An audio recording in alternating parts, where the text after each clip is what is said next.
سلام و خسته نباشین. شنوندگان گرامی، به درمان خوش آمدید. در این برنامه خواهید شنید ضرورت شیر دادن مادر به نوزاد در نخستین ساعت پس از تولد. معافیت از طریق شیر از مادر به طفل میره، به نوزاد میره. نشانه هایی که بیانگر سرطان پستان است. دردهای غیر معمول داشته می باشند، خصوصا در قسمت های گردن، صدر یا سینه که ما میگیم. و در پایان هم داستانی جدید از درامه رادیویی چراغ. اما که میشش تو کتاب میخوان یا سونه مکتب یا سهل میکرد با سرش قاد میشه.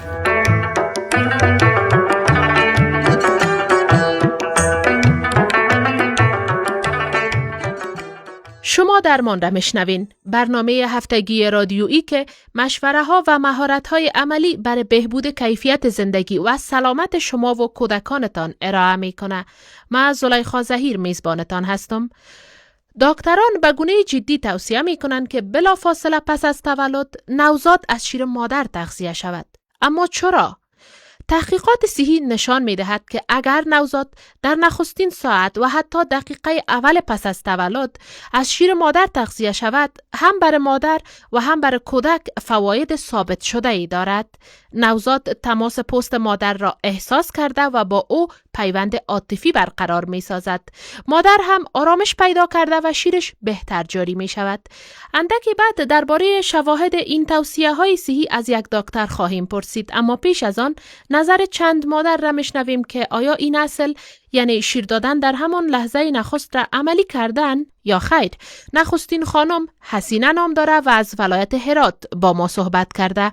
او به این برنامه گفت که به چند دلیل نتانسته بود بلافاصله پس از تولد به نوزادش شیر بده و بعداً هم تاثیرش را در وضعیت فرزندش مشاهده کرده. من دخترم طبیعی به دنیا نمود، سزارین شدم، به می خاطر من شکم درد میکرد، سر درد داشتم، به خاطر سفتی سینه هام که سفت بود دخترم نمیتونست بگیره درد میکرد، من شیر ندادم. مال دخترم 3 ساله شده، اصلا هیچ رشد چیزی نکرده که چاق شده باشه، ضعیفه، اصلا خرجی که اینا نداره. مادرم گفتم این شیر بزی میدادی، حالا ای بزی ضعیفی نمیمون. این خانم دیگر هم که اکنون صدایش را میشنوین از ولایت دایکندی است و تجربه مشابه به حسینه داره. با این تفاوت که علاوه بر ندادن شیر در همان دقایق اول، بر نوزادش غذاهای اضافی هم داده، امری که به گفته دکتران خطر جدی به سلامت کودکش میتونه داشته باشه. من زهراستم، یک طفل دارم 5 ماه هست. از اینکه شیرم کم است و طفلم زیاد نارامی میکنه، براش یک مقدار غذای نرم و آبکی درست می‌کنم. یک مقدار آرد با شیر و آب خوب گرد می‌کنم، جوش میدم و سر از او که یک مقدار مسکه یا روغن زردم اضافه میکنم. وقتی خوب جوش خورد، پخته شد، پایین منم سرد شد، در طفل خود میدم. در پهلوی غذای نرم کسته آب را هم جوش میدم، یخ شد، در طفل خود میدم. شیر خشکم میدم و خودم کسته در جریان روز مای آز زیاد میگیرم و خواب کافی هم میکنم. تجربه ای بود از 2 مادر که شنیدیم. شما هم حتما اگر مادر شده باشین داستان خود را دارین. برخی از مادران بلافاصله پس از تولد نوزاد را به سینه میگذارن و برخی دیگری مانند حسینه و زهرا در این کار تأخیر میکنن.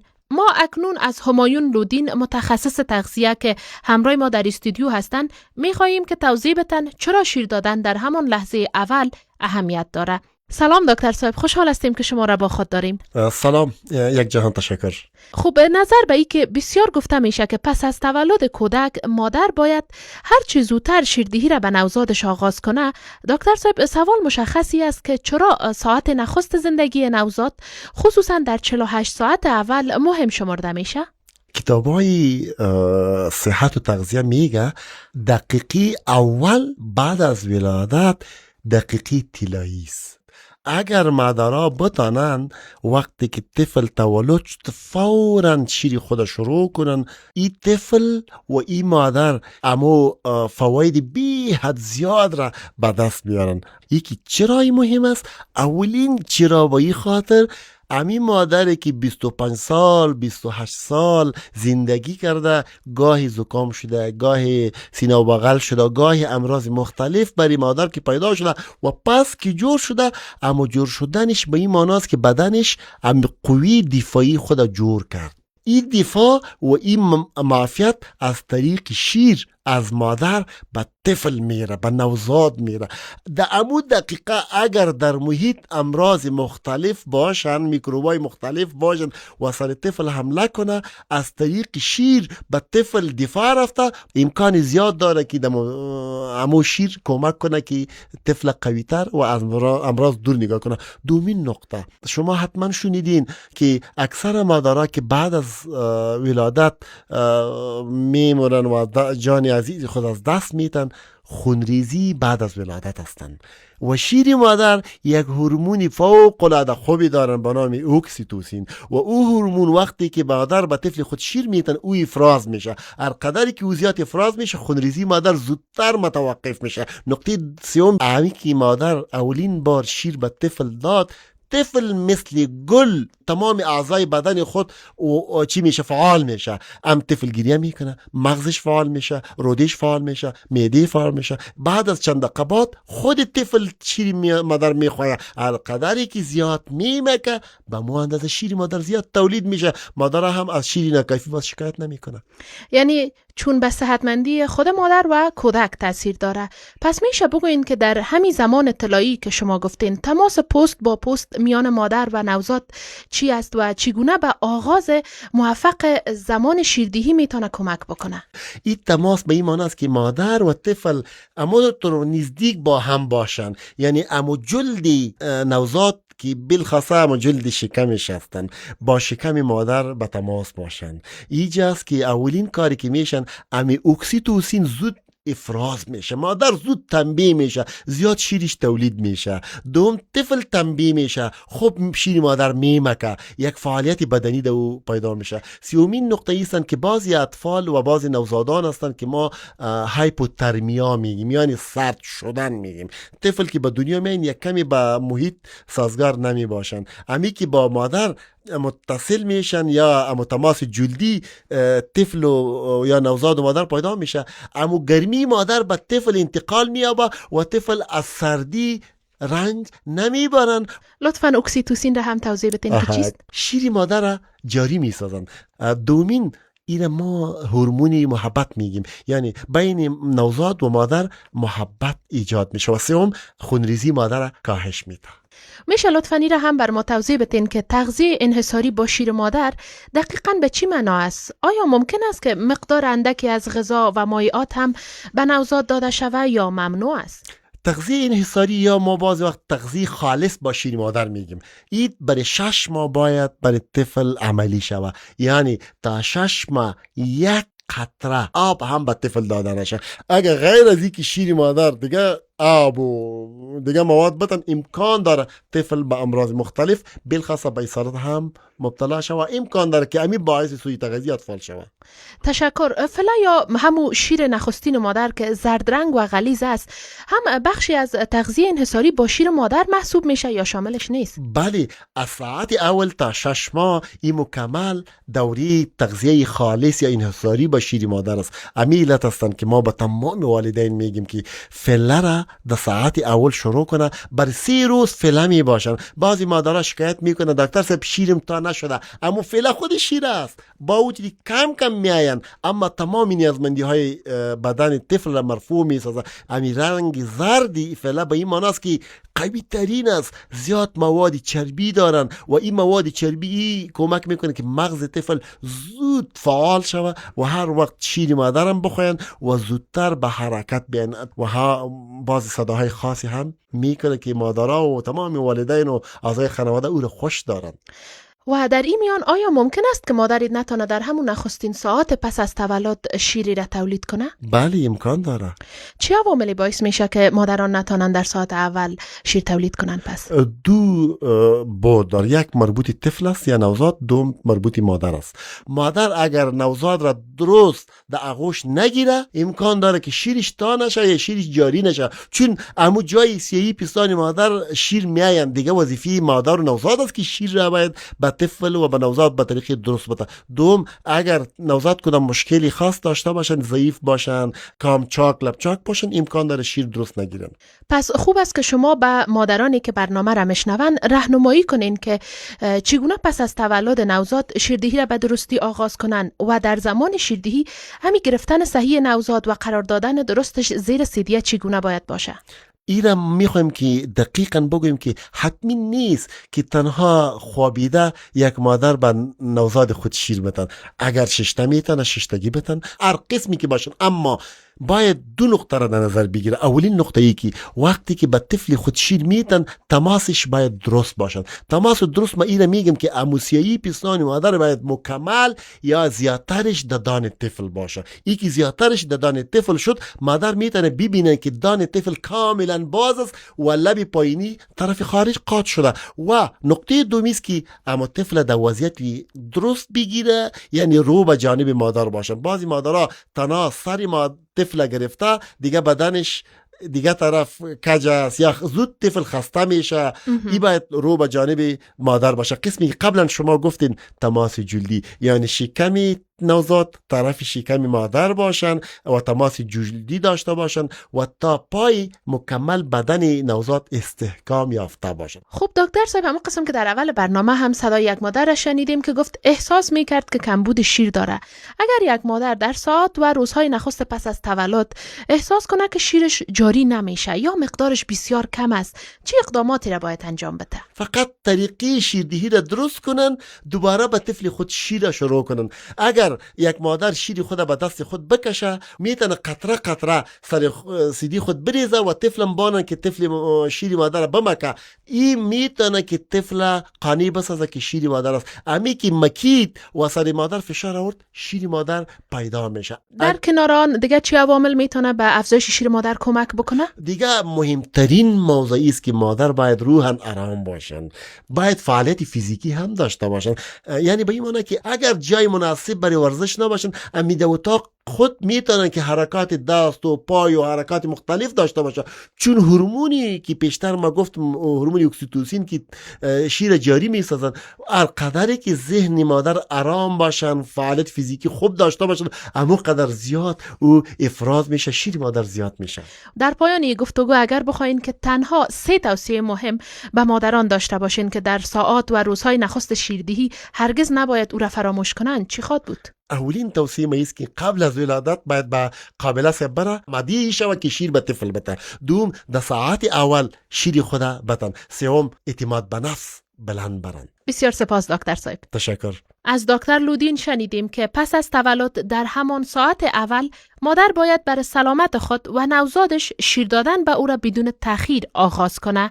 در مدت 6 ماه از دادن هر نوع مایعات و غذای اضافی به کودک پرهیز شوه و مادران هم اطمینان داشته باشند که در هر حالتی توانایی تغذیه کودک با شیر خودشان را دارند.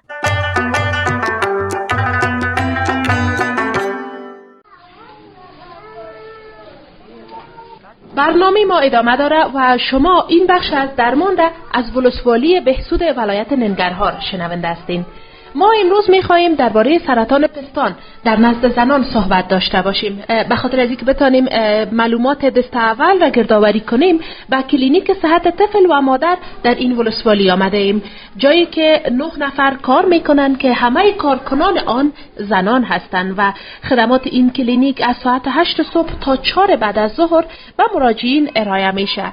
و گفته مسئولان این کلینیک امکانات معاینات تلویزیونی یا همان سونوگرافی، لابراتوار و دواخانه رایگان هم در این کلینیک برای زنان فراهم است و روزانه بین 50 تا 60 بیمار شامل زنان و کودکان به آن مراجعه میکنند. سرطان پستان یکی از شایع‌ترین انواع سرطان در جهان است که گفته میشه هر سال نزدیک به 2.5 میلیون نفر در 157 کشور جهان به آن مبتلا میشن. میزان مرگ و میر ناشی از این سرطان هم بسیار بالا است و سالانه به حدود 700,000 نفر میرسه. تقریبا همه موارد سرطان پستان در زنان دیده میشه، اما بین 0.5 تا 1% مواردش هم در بین مردان مشاهده شده. در افغانستان به گفته سازمان جهانی صحت یا WHO یکی از بزرگترین عوامل مرگ و میر زنان افغان ناشی از سرطان پستان است و در این مورد ابراز نگرانی جدی کرده. این سازمان تاکید میکنه که باید توجه بیشتری به تشخیص زودهنگام این بیماری و تقویت امکانات صحی معطوف شود. و در این کلینیک صحت طفل و مادر که ما آمده ایم، علاوه بر سایر بیماری ها و خدماتی که زنان و کودکان میتونن به دست بیارن، تا حد امکان در مورد بیماری های سرطانی هم به آنان مشوره و آگاهی داده میشه. با یکی از بیمارانی که در گوشه همین مرکز نشسته به خاطر پیگیری مشکل بیماریش که مشکوک به سرطان پستان است مراجعه کرده، اگر اجازه بدن چند پرسش کوتاهی ازشان می داشته باشم. لطفاً میشه نامتان را بگویید برام؟ و علیکم سلام، نوم ملاله ده. ملاله جان، شما پیش دکتر صاحب رفته بودین، به خاطر چی مشکلی؟ سینه‌ام درد میکنه، تو یک غده‌اش برآمده. امیال دکتر براتان تشخیص کرد که شما سرطان سینه یا پستان دارین؟ نه، یک دفعه پیشم آمده بودم به کلینیک. او وقت بود که می دانای سینه مکس این در زیر بغلم رسیده بود. اولا پیش از آمدن من میگفتن که خطرناک نیست، ممکن شیر دیش جمع شده باشه، ولی باز که پیش دکتر آمدم اول شک داشتن. چند رقم دوا برم دادن، معاینات دادن، باز معلوم شد که سرطان هستم. اولین باری که آمدین چی علائم داشتین؟ یعنی در وضعیت خودتان چی را دیده بودین که خواستین روی مراجعه بکنین پیش دکتر؟ اول علائم داو چې سینم یو دم کې و پړسیدله. امی سینم کس زیاد بوندیده بود، دستم بیخی بیس شده بود، هیچ بلند شده نمیتونستم، از جای خود تب میکردم، حتی فشارم پایین میامد. به طفلم که شیر میدادم او بیخی میدیش خراب میشد بیچاره را. دیگه ببین که وزنم بسیار زیاد کم شده، بیخی حالم خراب است. حالات می خراب. تشکر بسیار زیاد خواهر جان، امیدوار هستم هر چیز زودتر خوب شود. مننه تانه دیره. آن طرف هم یک خانم دیگه نشسته، البته در کنارش دخترش هم هست که به خاطر پیگیری وضعیتش مراجعه کرده. اینا سرطان پستان را سپری کردن و متاسفانه هم به خاطر همین بیماری یکی از فدیه هایشان برداشته شده که اگر ناراحت نشن ما در همین مورد امرایشان صحبت میکنم. مادر جان سلام، میشه به ما از زمانی بگوین که سرطانتان تشخیص شد؟ اول که غند شد نمیفهمیدم که سرطان چیز است. من خبر نداشتم. نمیگفتم برو غند سکت. یک ماه دو ماه تیر میکرد که بال سوز میکرد. آخر داخلی شاخه کشید که کبردش و مرا گفت سرطان است.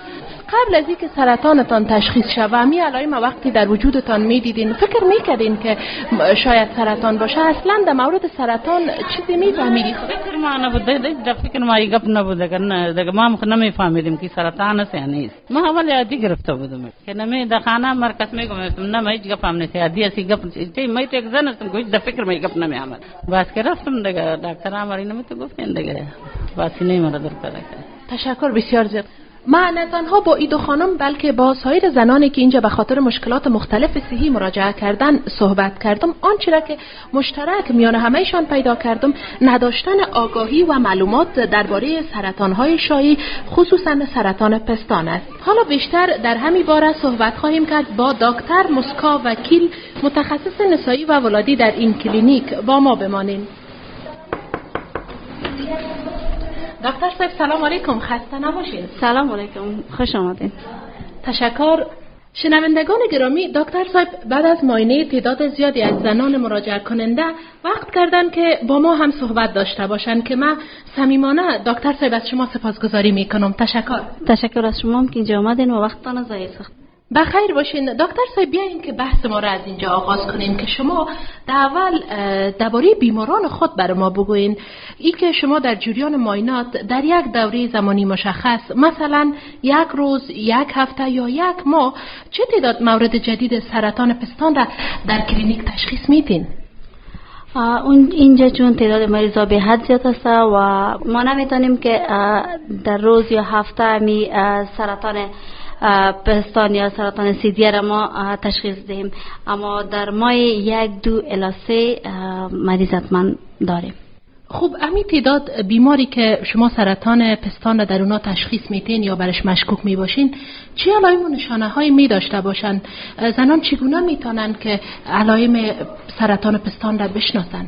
همین زنانی که همینجا مراجعه میکنن عموما وزن خودشان کم کرده می باشند یا اشتیایی هیچ نداشته می باشند یا دردای غیر معمول داشته می باشند، خصوصا در قسمت های گردن، صدر یا سینه که ما میگیم، در قسمت های زیر بغل و دیگه علائمش که ما میبینیم مثلا امی فرو رفتگی پوستش میبینیم، امی ترشحات نوک سینه را میبینیم. اینا کل شکی از علائم خطر سرطان پستان میباشد. اونایی که جوان هستن یا اوی در زنانی که سالمند هستن کیا بیشتر در معرض ابتلای سرطان پستان قرار دارن؟ سرطان پستان در همه گروه ها دیده می شود، بیشتر در سالمندان و میان سالان دیده می شود و در عمرهای کم هم دیده می شود. در او دخترای دیده می شود که حیضشان در عمر بسیار کم آمده باشد و هم امکان سرطان پستان امکانش است که داشته باشند، یا در هر جایی که میتونن زندگی کنن امکانش است. مختلف دلایل داره، یعنی با هر سن و سال، با هر محیط و روش زندگی ممکن است زنان به سرطان پستان مبتلا شوند. گفتین که دلایل داره، این دلایل چیه؟ عموما هورمونی میتونه که دلایل استروژن و پروژسترون هورمونی میشه باشه، عموما تاریخچه فامیلی مثلا داشته باشه، یا مادرش، خواهرش، خالش داشته باشه، یا امکاناتش زیاد داره. چه تعداد از مریضای مبتلا به سرطان پستان در مراحل ابتدایی بیماریشان مراجعه میکنن و از این موارد چه تعدادشان در مراحل پیشرفته می باشند؟ متاسفانه که بیشتر از مریضان ما در حالت پیشرفته می باشند که نه صحیح تداوی برشان درست صورت میگیره و نه معاینات برشان میشه. خب به نظر شما علت همین دیر مراجعه کردن این زنا چی بوده میتونه؟ چرا زود به دکتر مراجعه نمیکنن؟ علتایش خود زیاد میتونه باشه، مثلا مشکلات اقتصادی دارن یا مشکلات خانوادگی دارن، اینا ترس ازی دارن که بریم که اینمی غدوات ما رو ببینن نگوین که سرطان هستی، ترس از میگم اینا رو نمیمانم. و باز وقت اینمی کتلات باز خانما بیخی عادی میبینن، میگن یک کتلی بسیار عادی است، شاید خوب شوم. بسیار زیاد سپاسگزاریم دکتر صاحب. تشکر از شما. از دکتر مسکا وکیل قاضیزاده متخصص ای کلینیک شنیدیم که گفت در ابتلای زنان به سرطان پستان عواملی مثل سن، تغییرات ژنتیکی، سابقه خانوادگی و شروع زود عادت ماهوار میتونه تاثیرگذار باشه. به همین خاطر تاکید کرد که زنان با دیدن هر تغییری در سویه‌هایشان هر چه زودتر به مراکز صحی مراجعه کنند.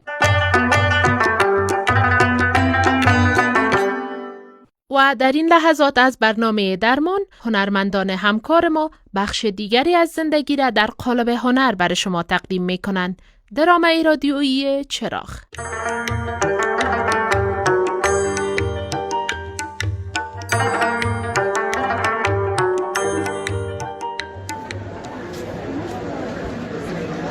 خدا یکی سو شیرین که در پای عقلم زولانه افتید. ماچم که چرا حساب از پیشم گدوت شد. اوف اوف اوف خدایا تو.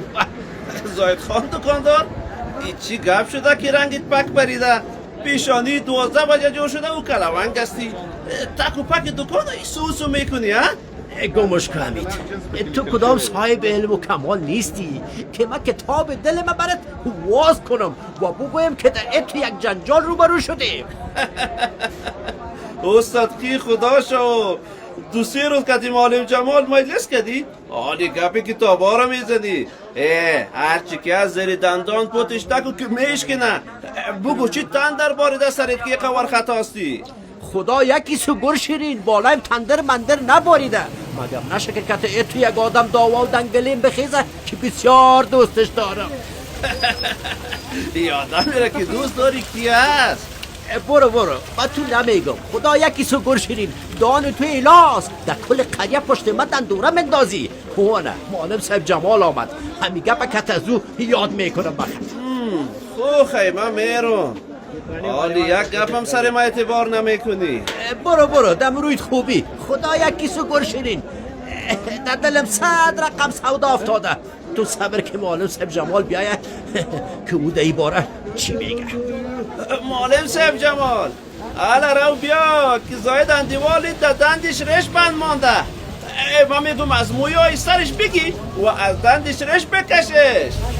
خدا خیر کنه همی زاید قصاده نیست که خدا در دند سرش بندازه. بیا معلم صاحب گپای حمید گوش نکو. بچم که دیده و دانسته که تمه دقلی کده باشه یعنی که اصل گپ دیگه چیز باشه. چی گپ از زاید که غمغم داری و گپ زیر زبانت پت میکنی؟ صاف و پسکنده بگو که سرم خلاص شود. خدا یکی سو شیرین، مرا می گپ صاف و پسکنده خوشم میآید. گپ از این قرار است که سر نظر محمد قرض داشتم. خودت خوشحالی هستی؟ وقتی که پیسه را آورد گفت که کل قرضم خلاص کرد. پیسه را در صندوق دوکان مادم، پیشتر که دیدم کم بود. این خو گپی آسان است. امی که نظر محمد آمد کتیش یاد کن. خدا یکی سو شیرین معلم سه، از پیش خودم غلطی شده. پیسه را حساب نکردم و در صندوق باندم. اگه آل برش بگویم که پیسه را کم دادی میگه پورا دادیمت. اصل گپ می است که باید پیسه را حساب میکردی. حالا که حساب نکردی جنجال نکو کتش. اگه یادم میکنی با بسیار خوبی و نرمی یاد کن.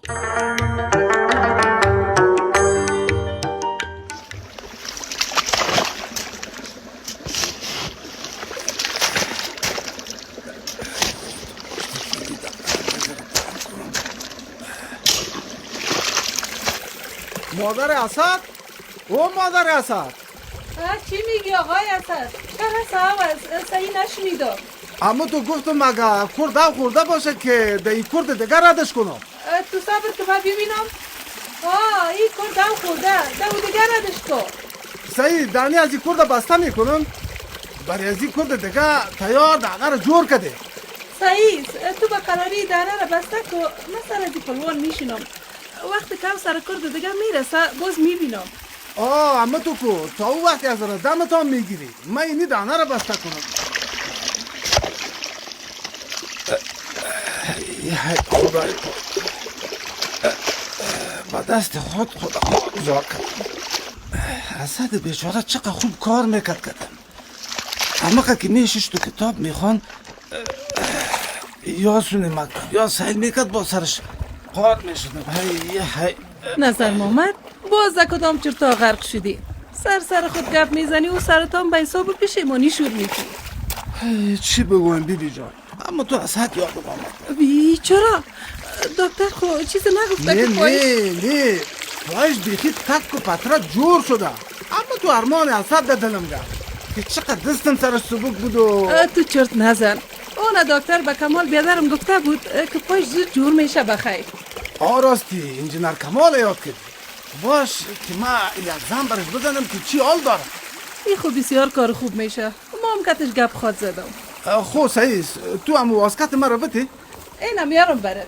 آستا بیا که در جوی هم نفتی. نمفتم. اینم پیش پای خودم میبینم. این آقای اسد واسکت طبیعی. خیر ببینی خوب است. باش که تلفن از جیبی ما بکشم. او بیبی جان تلفنم نیست. نشه که دعوت داده باشه از پیشم.